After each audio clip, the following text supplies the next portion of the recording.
Jules, it's our annual tradition. 39 players under the age of 21 selected by the sage Tor-Kristian Karlsen, a man who scouts footballers for a living. And he's been a director of football and a chief executive at Monaco and many other clubs. And here he is joining us. Tor, every year we have issues with this list. I remember a few years ago when you put Erling Haaland, I think, was he in 6th place? Or 5th maybe. Yeah, which wasn't always appreciated, but maybe you're being one of those very kind Norwegians who's saying like, well, I mustn't put him too high because he's tall and Norwegian like me. This time around, no problem. Mbappe is no longer 21, so you can put Erling Haaland in the top spot, right? It sounds like the politics seems more important there than the tactical and the technical stuff. But we'll see how it plays out this year. I mean, I'm sure that, to be honest, the top 3, and we'll get back to that, but I think the top 3 is maybe even the top 5 is the most kind of controversial segment of the list this year.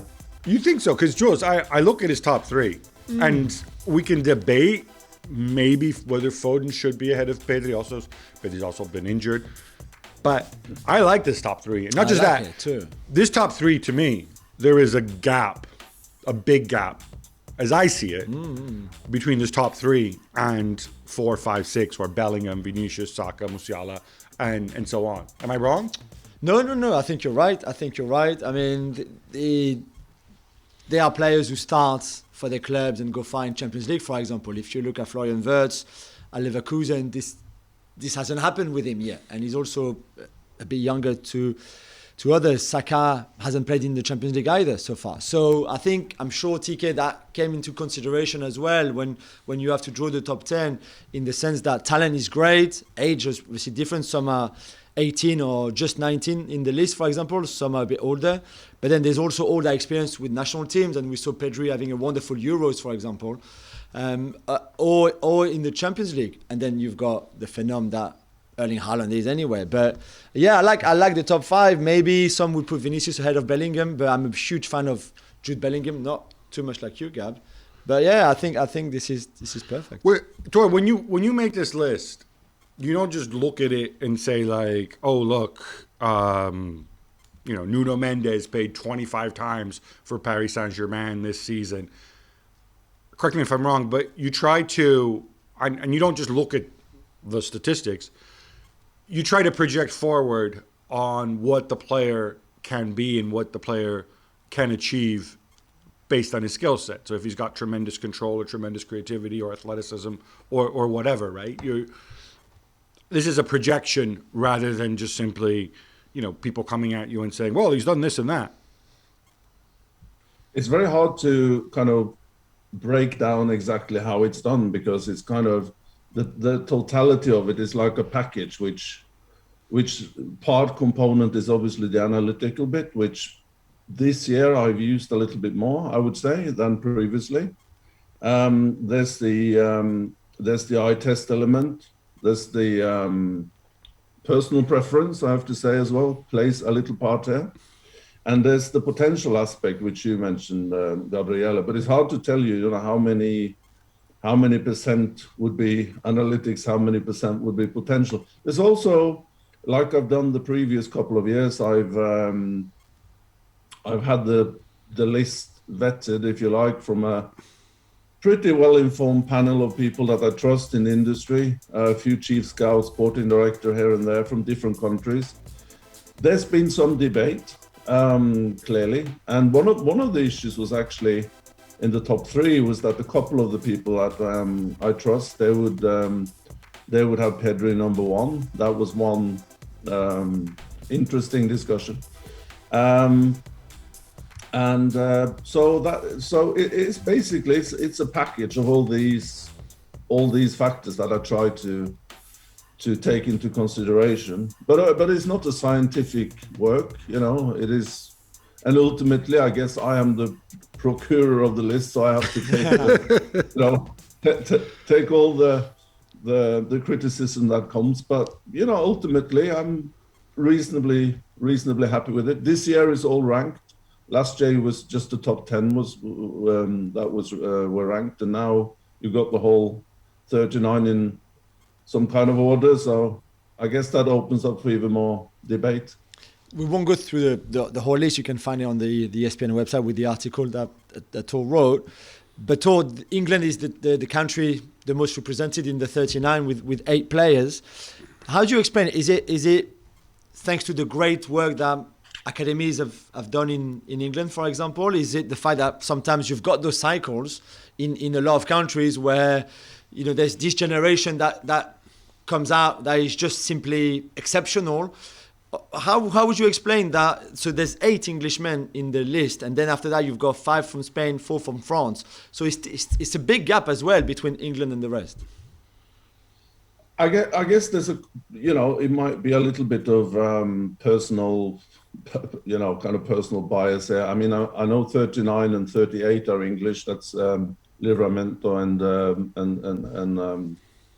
Hudson-Odoi. I think it was Hudson-Odoi was 39. So, that could have been, easily. It's hard to say whether a player sometimes is 38, 39 or 45 or 42. So that could well have been, gone the other way with other nationalities. But I think, it is some kind of testament, I think, to good work at academy level. Players are coming through at a very, very good rate. And then the question is, where do you go from there? I mean, like last year, I think I had Sancho number 2. I think I had him second or third the year before. And look, he moved back to Man United and is not particularly, hasn't had a particularly good year. So it's also a matter of kicking on from there. But I think at least the top 5 or 6 this year are, like Julien said earlier, already Champions League, more or less. I mean, with Saka, but still at least top performers at their at top clubs. Tor, I wanted to ask, with players that are so young, you look for development. Sometimes the development isn't a straight line, continuous development, and sometimes players get injured and miss a lot of playing time. And I look at this list and I see Alphonso Davies, who's in 9th for Bayern. I see Dominic Szoboszlai, number 20 for Leipzig, number 21 Gio Reyna for Dortmund. These guys haven't played very much because they've been unfortunate with injuries. Ansu Fati hasn't played very much, and he's not on the list at all. Can you talk a little bit about how you made those calls? Because I'm assuming a fit Ansu is shoe-in for the top 5, yeah? Yeah, I mean, I think we had him 7 or 8 last year. And last season I think he played more than 10 or 12 games. I think the kind of cut-off point, I mean, I tried to keep it at 10. At least you must have had 10 starts. Reina may just have made that. Whereas Szoboszlai, actually, he's been fine all season now. It was, he came back at the start of the season, so he's comfortably in there. And Davies, I think, is close to 20 appearances, so he's good too. But it's just a case of whether it would have made sense to put Fati in with just 6 appearances. I don't think that would have given enough evidence to assess him properly. Yes, there's massive potential, but it's not just about potential. So that's the kind of thinking behind it. Which one would you say has the highest ceiling? Would it still be Pedri? Would it be Haaland? Is it Wirtz, for example, or even Musiala, who was still so young and so new in this environment and will, certainly for Wirtz, discover the Champions League at some point when he comes back from the injury? Or is there, or you don't know, maybe? Well, if you look at, for example, Phil Foden, if you look at the way he's been playing now in the latter stages of the Champions League, it's hard to see where's the next kind of stage of performance going to come from, because he's just everywhere and he's playing with such maturity as well, but also with freshness. Um, the thing with Haaland, I think, what's interesting is his XG is obviously, is 0.82. So you would maybe think that if he were to move to Manchester City with all the cutbacks he gets there and all the chances they're creating, he might score 50 goals a season. That could happen. But I think Pedri, lacks maybe a little bit of end product now. Hasn't quite got the goals yet, hasn't quite got the assists yet, but there's so much technical ability, understanding of football, natural talent. So, he could be a new Iniesta, he could be a world beater. I think there is no ceiling there. He can just keep on growing. I think there are also certain players I think are just made exceptional progress. I think Saka is one who's really making a difference now and has developed his game a lot. And if you go down the list, there are a few players that have had difficult seasons, but have such high potential that I expect to see them higher next year. One player I'd mention is Doku at Rennes. Yeah. Because, he's had trouble with injuries and a little bit in and out of the team, but once he sets off, he could be right up there, I think. Yeah, I agree. Yeah, I was a bit surprised to see Jeremy Doku below people like your boy Eric Garcia. Yeah, I don't want to talk about Eric yeah, Garcia. For me, he's not on the list, so I don't see his name anywhere. Yeah, okay. It's another Garcia one we haven't heard of yet. Ruben. I want to ask, so when you scout a player, right? This is just more generally, but also you're evaluating the player's skills, his technical ability, his vision, all this stuff, his acceleration, his strength, his personality.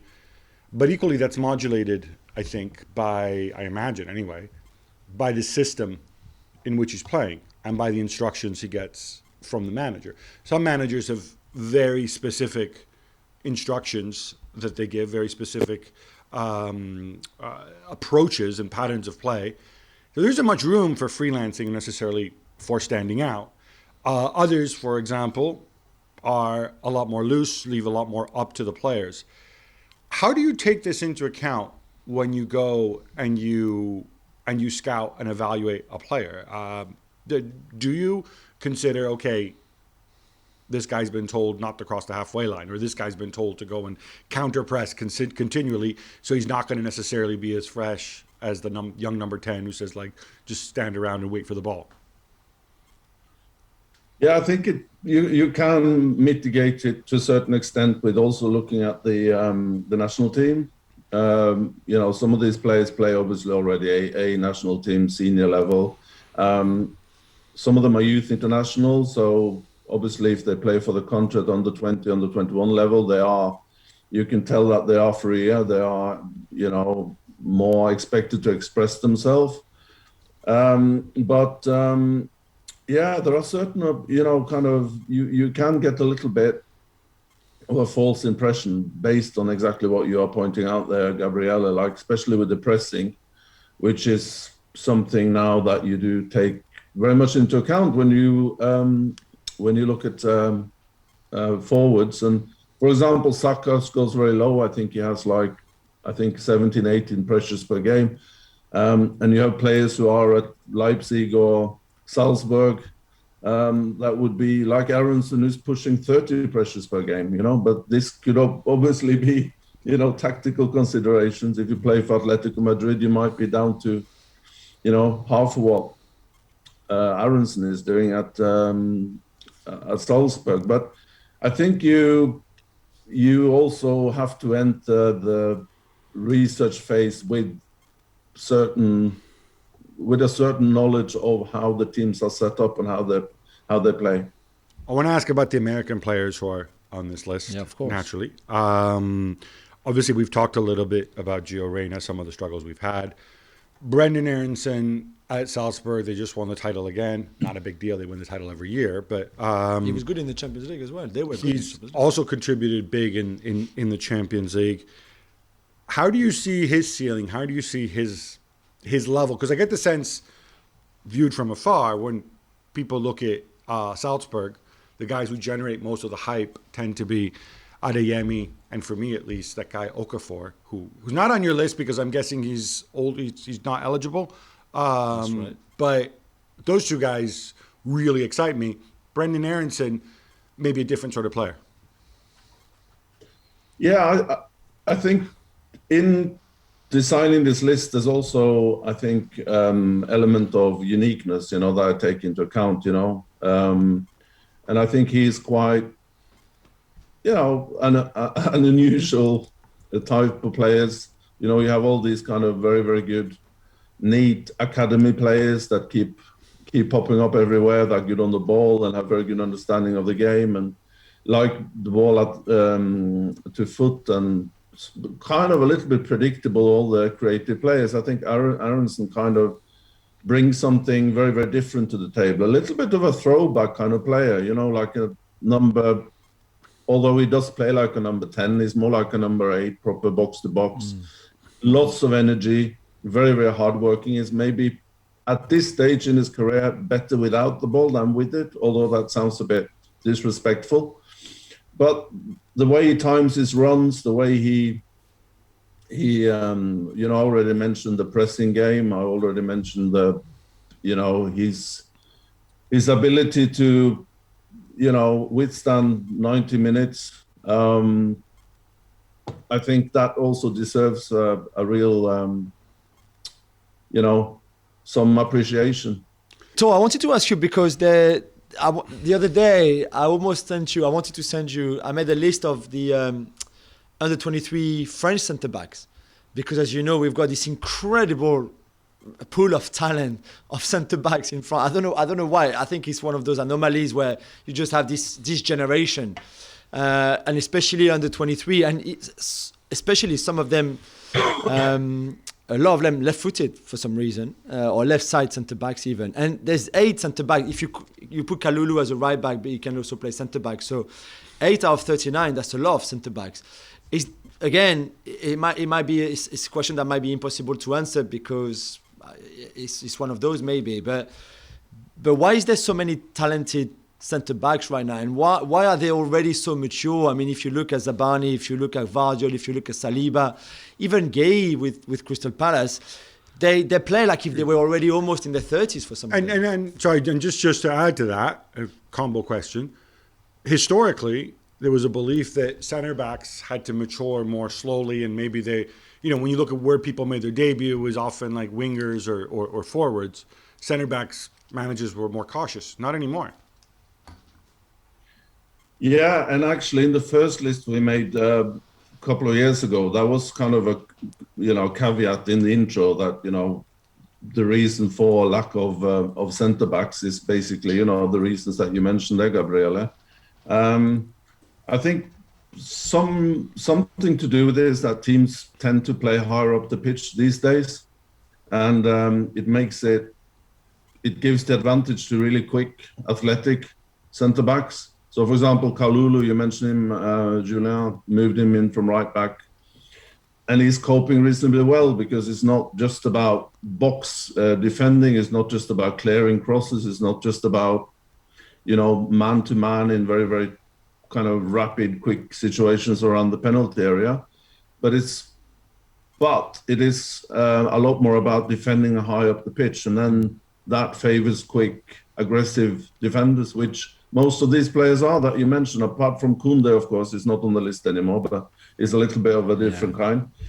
But how the French have done it, I don't know. I think it's obviously, fantastic work at academy level.